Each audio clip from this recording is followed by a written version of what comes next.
আসসালামু আলাইকুম রহমতুল্লাহি বারকাত। আমার ভিডিওগুলো দেখতে থাকুন, দেখতে দেখতে ভালো লাগা ভালোবাসা হয়ে যাবে ইনশাআল্লাহ।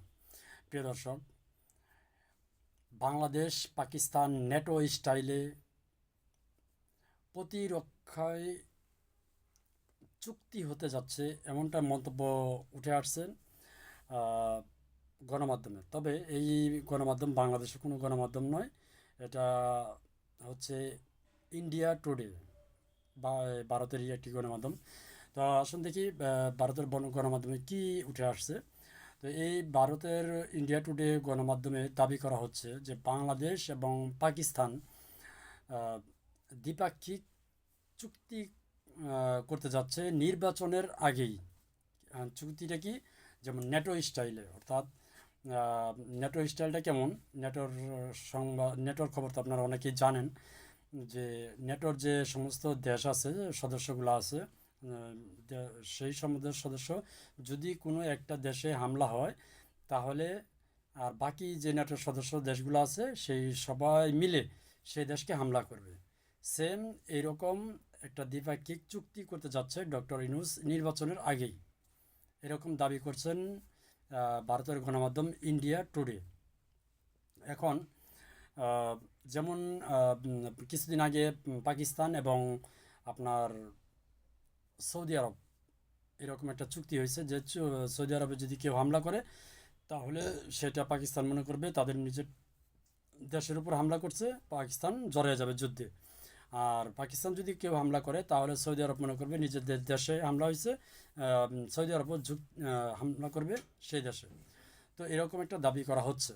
এখন এই যে দ্বিপাক্ষিক চুক্তি, এই দ্বিপাক্ষিক চুক্তি করার এখতিয়ার কি আপনার ডক্টর ইউনূসের আছে? না, নাই। দেখুন, দ্বিপাক্ষিক চুক্তি বাংলাদেশের করা উচিত আমি মনে করি, তবে পাকিস্তানের সাথে নয়, ভারতের সাথেও নয়।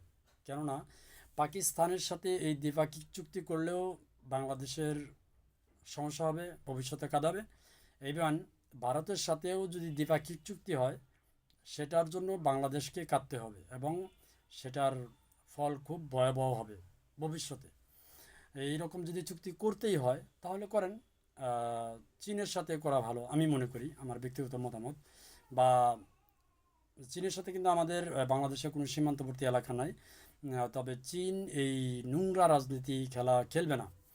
যদিও চীনের এই আমাদের 1971 সালে চীন পাকিস্তানের পক্ষে ছিল, সেটা হলো ভিন্ন ব্যাপার বা ভিন্ন কথা। কিন্তু এখন বর্তমান চীন বাংলাদেশের সাথে একটা ভালো একটা সম্পর্ক। ইভেন কি এই এশিয়া মহাদেশের মধ্যে ম্যাক্সিমাম দেশ চীনকে কিন্তু গুরু মানে। আপনি স্বীকার করেন আর না করেন, তো চীনের সাথে চুক্তি হওয়া চুক্তি দ্বিপাক্ষিক চুক্তি হলে ভালো হয় আমার মনে হয়।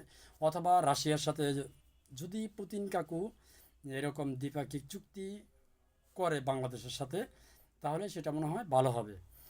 আর এই যে গণমাধ্যমে ইন্ডিয়া টুডে যে গণমাধ্যমে যেই বক্তব্যটা ধারণা উঠে আসছে, আসলে সেই বক্তব্যটা আমার মনে হয় একদম টোটালি ভুয়া। কেননা ইন আহ, যেহেতু এখন কোনো সরকার নেই, এটা হচ্ছে অনির্বাচিত সরকার, অর্থাৎ আমরা যেটা বলি তত্ত্বাবধায়ক সরকার। তো সেই সূত্রে ডক্টর ইউনূস এখতিয়ার নেই যে তিনি এই দ্বিপাক্ষিক চুক্তি করবে। সুতরাং এই গণমাধ্যমের তথ্যটা আমি মনে করি ভুয়া। আপনারা কি মনে করেন অবশ্যই জানাবেন।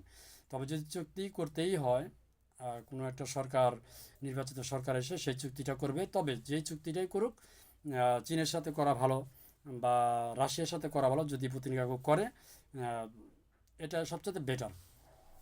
আর 1947 সালে কিছু গোষ্ঠী বাংলাদেশে ছিল যারা চাইছিল যে পাকিস্তান এবং বাংলাদেশ যাতে আলাদা না হয়, সরি, মহাভারত যাতে আলাদা না হয় 1947 সালে।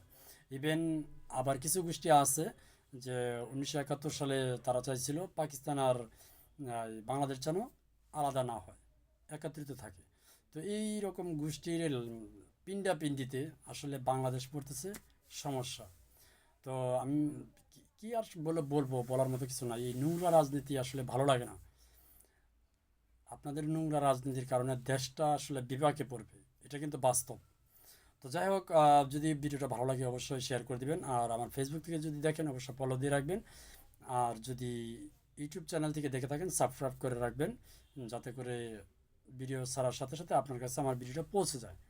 ধন্যবাদ সবাইকে। আসসালামু আলাইকুম রহমতুল্লাহি আবারকাতু। অবশ্যই আপনাদের মূল্যবান মতামত কমেন্টে জানাবেন। আসসালামু আলাইকুম।